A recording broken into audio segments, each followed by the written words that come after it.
welcome here to TalkFCB and welcome back to the channel here today, guys. We're about to have some very important discussion because we're going to be talking today about exactly how Xavi's Barça team can break down low blocks. And that is a massive question, in my opinion there, something that I've had in my mind now for a long time, and it was even more evident after the game against Inter in midweek. We're also going to be talking more specifically as well about our attack and about the attacking trio that, in my opinion, Xavi is struggling to identify his best trio, and then when he has, we struggle to unlock its full potential. Why is that, and what can we do in these important games to come? It is all coming up today for you, so let's do it. Because if we do indeed kick off today with that all-important question about low blocks, when is Xavi going to find a way? Will we ever find a way of unlocking these very low blocks? And that is effectively a defence that sits so deep, that closes down all of the space, doesn't leave anything in behind, and basically makes you play everything right there in front of them. How is Xavi going to figure that out? And what can we do as a team in the attacking third? And I would just like to say, just to point this out straight away, this isn't just a Xavi problem. It's not just, since he's arrived at the club, Barça have struggled to break down low block teams, but it has been the case in the past whereby coaches at Barcelona who did like to dominate possession, who did like to have the majority of the ball, a lot of teams would come, especially at the Camp Nou, and they'd sit deep. They would know that if they came and if they packed their defensive third and if they were disciplined and organised, they may be able to frustrate Barcelona and ultimately contain our talented attacking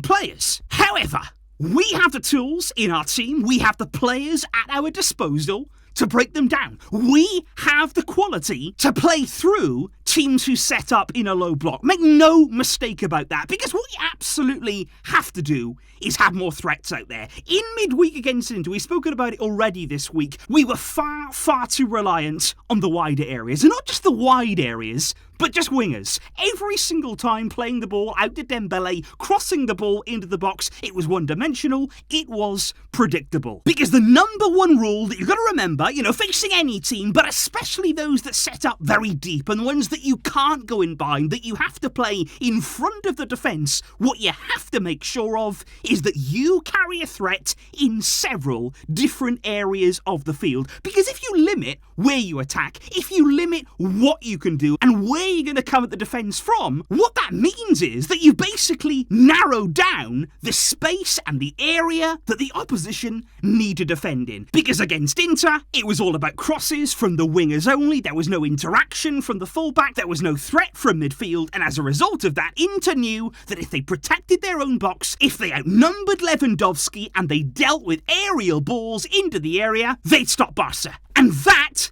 cannot happen. It can't be that simple. I wouldn't say that Inter did anything extraordinary, because that's the thing here, guys. It's not as if we're making teams defend for their lives. I didn't feel that way against Inter. We made it easy for them. We made it predictable, and that cannot happen against low block teams. Because what we know, when you're looking at that traditional Barcelona setup, and indeed the setup that Xavi uses at Barça, it's going to be a 4-3-3 system. We know that in essence, but of course it's very flexible. Xavi, what we absolutely know is that usually he'd want wingers to be very wide. What that does there, it opens up the field, it stretches defences, and especially ones that do want to come and sit deep, it makes them aware of what's going on out wide. But that's not enough, because simply then, if you're playing the ball out to the wider areas and crossing it in, we know that doesn't work. So what you need to do immediately is involve the fullbacks. Now, against Inter, on the left-hand side here, there was no interaction. There was no combination between the two of them. If anything, what we actually did here was make Raphinha come all the way inside,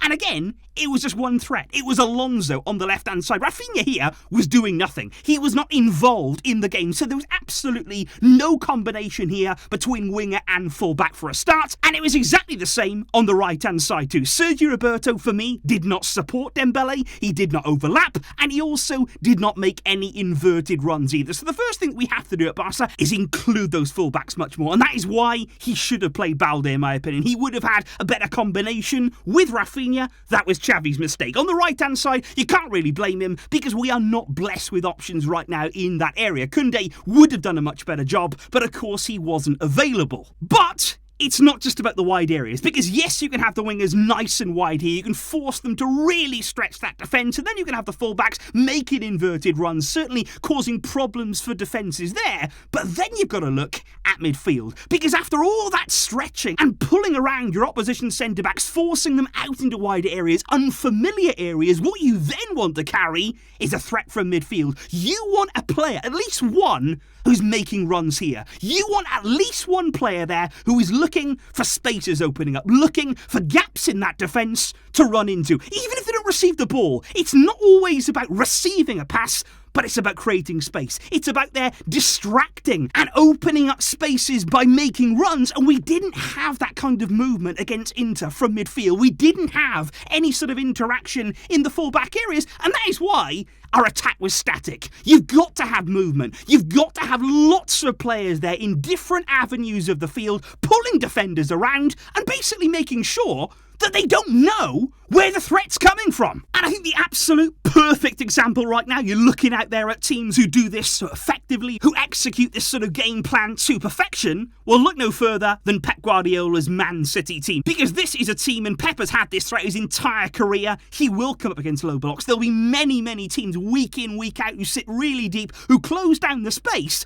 but more often than not, Man City, they're going to find a way through. Whether it's with their wingers, whether it's wingers making different sorts of runs there, they've got different kind of players in that front three. You've got midfielders like Kevin De Bruyne, like Bernardo Silva. You see now why maybe Xavi wanted that creative influence in midfield, or even somebody there a bit more unpredictable like Gundogan, who can make late runs into the box, and that's an entirely different threat altogether. And then fullbacks there like João Cancelo, who is almost a playmaker there in a different sort of area of the field. And of course, Man City, they've been blessed with assembling an incredible squad, huge amount of money spent, but it's clear what we have to build towards. It's very clear what we have to do if we want to make it past these low blocks. However, I would just like to go a little bit further when we're talking here about our attack and when we're talking about the options and the players that Xavi has at his disposal. Because I've actually had now, throughout this season so far, a bit of a concern when it comes to our options in attack. Because at the start of the season, we were all thinking, we've got so many players, so many brilliant forwards, lots and lots of quality. It's going to be so easy for Xavi every single game to find the solution, to sort of find a way past a team based on what he has. But I actually feel now, guys,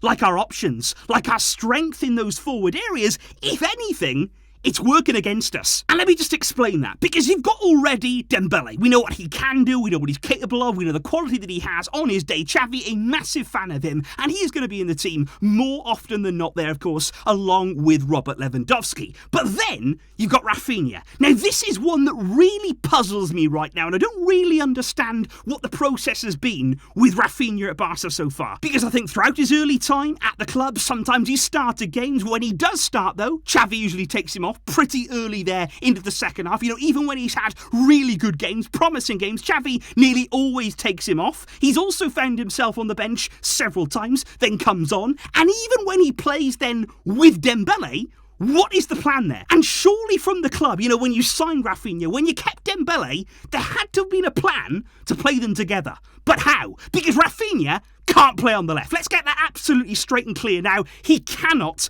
play in that area. If he's going to play, it's got to be on the right. So then you've either got to move Dembele over or it's one or the other. Because again, we cannot see Raphinha on the left-hand side. But then you've still got Ansu Fati. What's the plan with him? We know there's questions about his fitness. You know, can he play 90-minute games? Can he play regular every 3 days? We don't know. Is that an excuse because we're not seeing him as much right now? Because he is very much having a bit part role. He has a game where you think, okay, Ansu's got so much quality, he can really bring something to the game. And the next one, he's out again. You've got Ferran Torres. An extraordinary amount of money was spent on him. Xavi really wanted him in his team.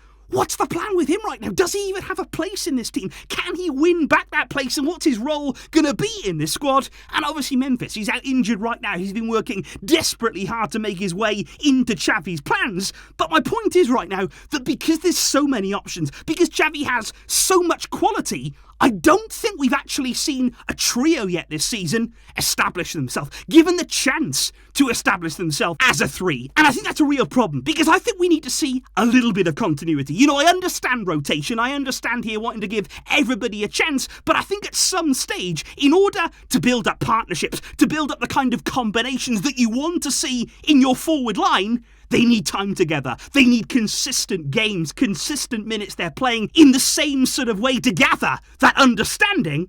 And we haven't had that so far. There's been too much change, in my opinion. Too much chopping and changing. And I still don't feel as though Xavi knows his best trio. And if he does, he's not quite sure how to set them up yet. And this is certainly, guys, a topic that I want to know your thoughts on. I'm really, really keen to know, especially looking at our attack there, looking at the way as well that we're struggling to break down these teams in a low block. What are your solutions? You know, what would you do there in the attacking third? What trio would be your go-to? What is our best solution to have in that area right now? And in terms of breaking down teams, how would you go about that, especially with massive games to come? Please do let me know all of your thoughts in the comments down below. And of course, I will be here very soon with you guys discussing Sunday's game against Celta Vigo at the Camp Nou. That is a big one, and all of the build-up will be coming your way shortly. Thanks for watching today, guys, and for all of your fantastic support. I will see you soon. But until next time, as always, Visca el Barça.